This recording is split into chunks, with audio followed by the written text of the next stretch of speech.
Good morning, friends. Welcome to my channel, or welcome back to my channel. My name is Glenna if you're new here, and welcome to today's bookish hobby baking vlog. We're just gonna have a very cozy little homemaker time together. Today, right now, I'm a little out of breath. I just walked in, I had to go pick something up and I had to like walk through this building, and so I'm a little out of breath, but I have errands to run this morning. I need to go to the bank. I need to go to Hobby Lobby to get more yarn for the project I'm currently working on, which I'll show you later. It's super fun. And then I think that's it, but I'm gonna call my husband while I'm out and see if there's something else that I needed to do, because I feel like there's something else I needed to do out and about that I would like to get done today rather than like later this week. So yeah, let's go run some errands and then we will go to the hobby stores. I love the hobby stores.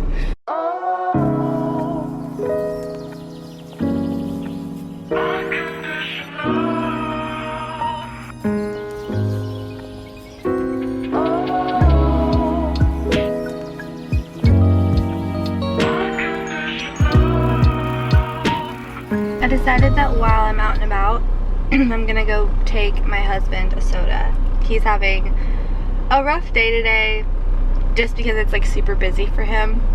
Like this day of the week is really busy for him, so I'm going to do that before I hit my second bank. But we are making good progress on our little errands today. I'm obsessed with my outfit and caught between wanting to change my clothes and like put on a sweatshirt and get super cozy on the couch to get my work done today, or if I want to stay in it because I'm obsessed with it. This is a dress actually that I made. You can see the top of the dress, and I think I have a video on it, and if I do I'll link it in the cards. And then this I got from Nordstrom Rack, I think, but I do think I'm gonna change my clothes because I just want to get like cozy, you know, and like a sweatshirt because I have a ton of stuff to get done today. So we'll get all my stuff done after getting cozy. I'm also quite sleepy. I did not sleep very well last night. Definitely pregnancy thing. I've just like not been sleeping very well the last couple of nights because our night routine has been a little funky. We've been staying up a little bit too late, and I've still been waking up at the same time every morning, so I'm exhausted. But I think I'm gonna change and get cozy and then get some work done. Cozy time.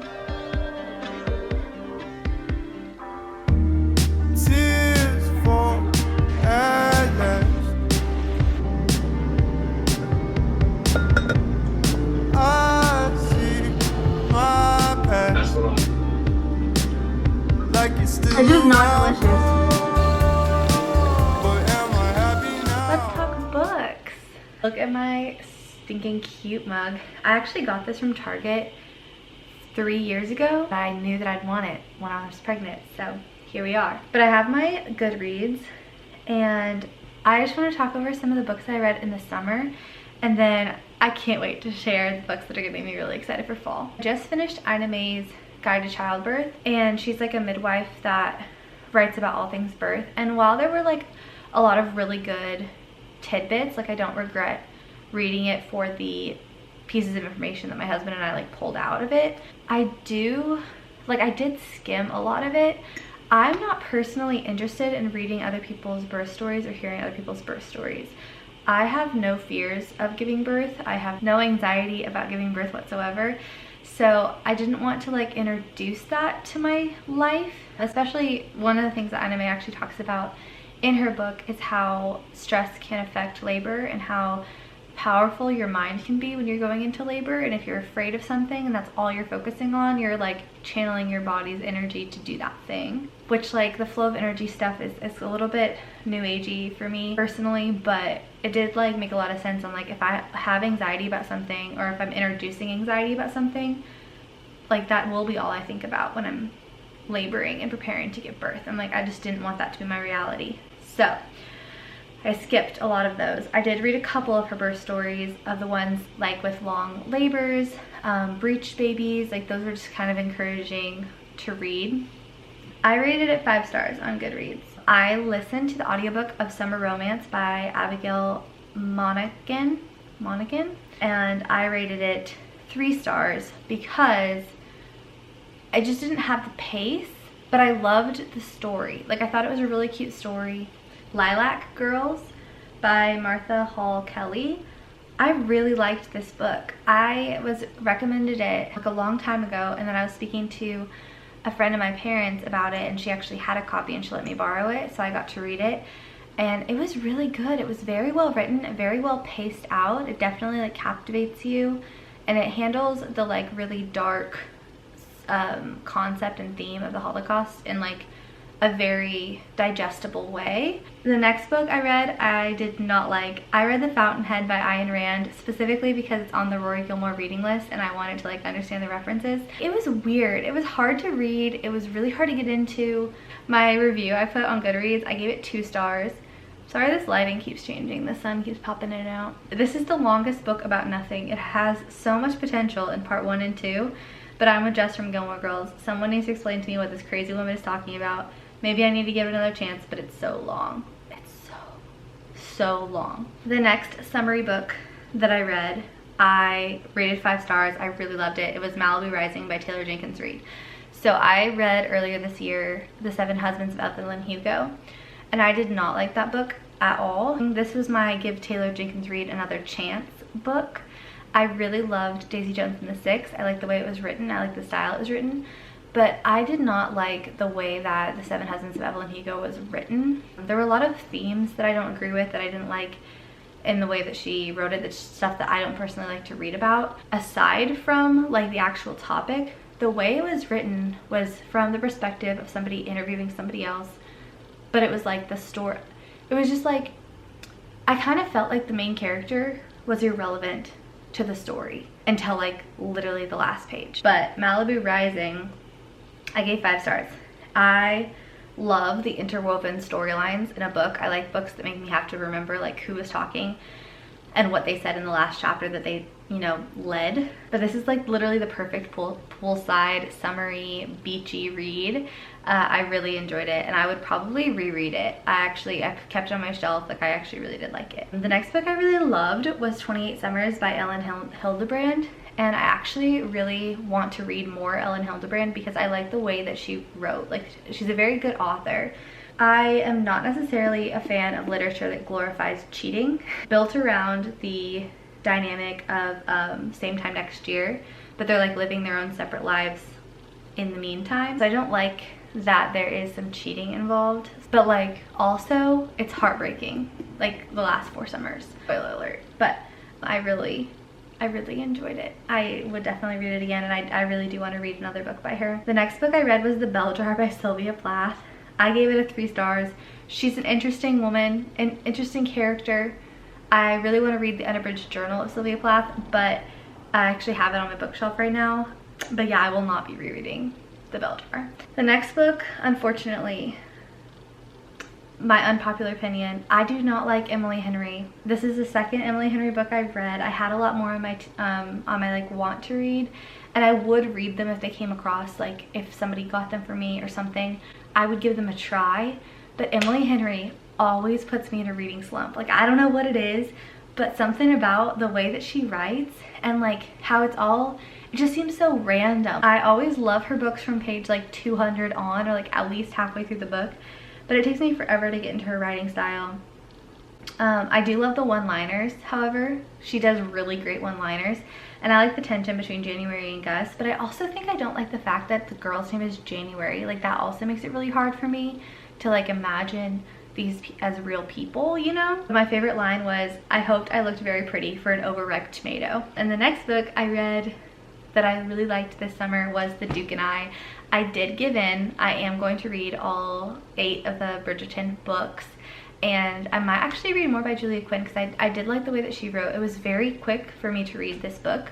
I read it in 3 days. I got into it really quickly. I like the way that she writes, and it's very easy to follow. And honestly, so I watched the TV show before I read the book, and everything that I had read, or everything that I had heard about people that read the book, said that they were very different stories, and I was afraid that if I read the book that I wouldn't like the show anymore. But then season 3 came out and I did not like season 3. I don't like where they're going with the storyline or how it wasn't really about Colin and Penelope. Like, I was really excited to watch something about Colin and Penelope and see their relationship, and their press was like so good about it that I got really excited about watching it. And then everything with like all the other characters, like the Cressida stuff, I was like, that's unnecessary unless they were turning her into Sophie. That didn't make sense. But like, and then Benedict with like this extra stuff, I was like, that I don't need that either. I wanted Colin and Penelope.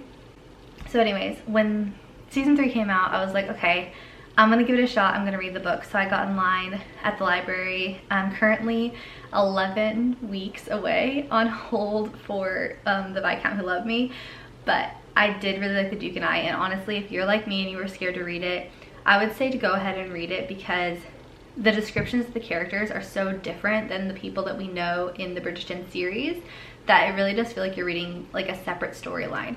And like, honestly, I love the Violet in the show infinitely more than Violet in the book, and they're not the same character to me. Like, I read it, and you know, you read it, and if you have read it and watched the show, comment down below and like let me know if you think the same way as me, because I'm like, those are different characters. Like, this is a different story. Also, it's like definitely more clear in the book that Daphne getting pregnant was, I don't know if I can say that on YouTube, was against his will in the book than it is in the story, like in the TV show. I think the TV show kind of like almost made light of it. Like, it's still very obvious that she is doing something that he does not want to do and did not consent to. But in the book, it's very clear he did not consent to that. And it was very clear that she knew what she was doing, and he knew that she knew what she was doing. Whereas in the story, or in the TV show, I think that he didn't know in the moment she knew what she was doing. I don't know if that makes sense. But I did really enjoy reading that, and I am excited for the Viscount Who Loved Me. I am this far away from finishing. I'm gonna finish it today. Is My Life in France by Julia Child. My friend got me this as part of the she got me like a book advent calendar to open at the first of every month, and this is my August book. I love it. She's such a fascinating lady. I'm obsessed with Julia Child. I love her cookbook. I love Julie and Julia, but Julie and Julia really did Julia Child dirty. Like, I'm just gonna throw that out there. If you haven't read this book, there's like a direct quote, or they say it's a direct quote from this book in the movie, but I read the book and that is not what she says. They make her seem so vulgar. The way Julie Powell writes her makes her seem, I guess, more passionate with Paul, and then more like vulgar in her speech, and like a little bit more sassy. And like, she is a sassy old lady in here, but it's like respectable, and like, I don't know, she just seems classy and sassy, very demure, very mindful, very cutesy. But I enjoy reading this book a lot, and I've suggested it to people already, so I recommend it to you as well. When I finish that today, I'm going to start on A Streetcar Named Desire by Tennessee Williams, which is also on the Rory Gilmore reading list. My goal for this year, because it's 2024, was to read 24 books, and I've already read 25 books this year, and it's only August, so I'm really excited to see how many more books I can get in, especially with baby boy coming. I am going to be reading birthing books, and I have at least 5. Oh, I'm gonna unbox those real fast. This is The Complete Book of Pregnancy and Childbirth by Sheila Kitzinger, which was one that my midwife recommended, and I plan to read it in October. I got this for Andrew to read. It's called The Husband Coach Childbirth by Robert A. Bradley. And then I got this by Sheila McCutcheon. It's Natural Childbirth the Bradley Way. And this one has like birthing positions in it and starting positions. It's basically like a masterclass on giving birth. Here are the ones I got from Target. I got The First 40 Days, which is a postpartum cookbook and healing book, and this book, which is called Nurture, A Modern Guide to Pregnancy, Birth, Early Motherhood, and Trusting Yourself and Your Body. And it's by a birth and postpartum doula, and it has recipes in it as well. In September, I'm gonna read my Advent book, The Natural Birth the Bradley Way by Sarah McCutcheon, Nurture, and then I also am gonna read Moby Dick by Herman Melville, which is on the Rory Gilmore reading list, but also something that I've just always wanted to read because I love classics. October, surprise book, The Complete Book of Pregnancy and Childbirth by Sheila Kitzinger, and Bringing Up Bebe. I forgot who that's by, but it's like the French book. And then in November, which is the month that I'm giving birth, I will read my surprise book, my Advent book, which I don't know what it is yet, and then also The First 40 Days by Hang Oh. So that is my fall TBR, and I'm so excited for fall. There are other books that I'm hoping to read that have already been on my TBR that include the Pumpkin Spice one and a couple others that are not like ones I plan to read, but if I finish these books and like there's still time left in the month, I will go to the bookstore and I'll get these books, or I'll rent them from the library. Let's bake cinnamon rolls.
Thank you so much for watching my video. I hope that you enjoyed it. Please give it a thumbs up if you liked it. I'm gonna enjoy my cinnamon roll and a little bit of coffee. And this is my 4th cinnamon roll. I'm not even gonna lie to you. I ate 3 right away. These are delicious. I'll link the recipe I used in the description box, as well as the video I watched to make that top. It's not the most flattering, and I think it's because I made it, it's not meant for a pregnant body. So I'm gonna hold on to it and try it again next year when I don't have the baby bump, and we'll see. But I hope you have a wonderful day whenever you're watching this, and yeah, talk to you later. Bye.